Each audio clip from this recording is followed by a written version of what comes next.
고 장자연 씨 사건의 재조사가 핵심 의혹을 밝혀내지 못하고 마무리되면서 사건의 진실은 영원히 묻힐 위기에 처했습니다.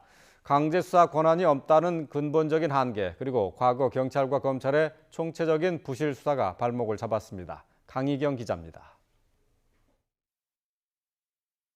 장자연 씨의 죽음을 둘러싼 각종 의혹의 재조사는 지난해 4월부터 숨가쁘게 이어졌습니다.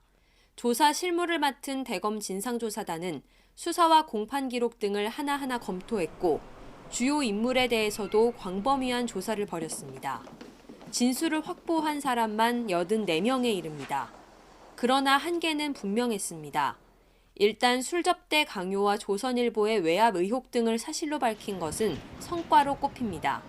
하지만 장 씨의 옛 소속사 대표인 김종승 씨의 위증 혐의 외에 핵심 쟁점인 성범죄 피해 의혹에 대해서는 수사 권고까지 이어지지 못했습니다. 새롭게 제기된 성폭행 의혹이나 이른바 장자연 리스트의 존재 여부도 진상이 밝혀지지 않았습니다. 장자연 리스트가 작성된 누구에 작성되었는지, 어떤 관계에 있는 사람들의 이름을 기재한 문건인지에 대해서 진상규명이 불가능하다고 결론을 내렸습니다. 애초 강제 수사 권한이 없는 상황에서 어느 정도 예고된 결과였습니다. 과거사위도 김종승 씨 등 주요 관련자들이 면담을 거부해 조사에 한계가 있었다고 시인했습니다. 진상조사를 통해 밝혀진 과거 검찰과 경찰의 총체적인 부실 수사도 결정적으로 발목을 잡았습니다.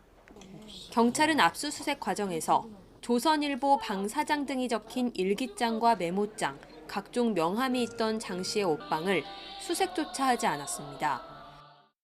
장 씨의 통화기록 원본도 남아있지 않아 조사단은 당시 수사검사가 따로 보관하고 있던 통화 내역을 전달받아야 했습니다. 강제 수사를 못하는 데다가 증거조차 충분하지 않아 결국 공소시효의 벽을 넘지 못했습니다. 여기에 핵심 증인인 동료 윤지호 씨 진술의 신빙성 논란까지 이런저런 악재 속 조사단이 막을 내리며 장자연 사건은 다시 한번 미궁 속으로 빠지게 됐습니다. YTN 강희경입니다.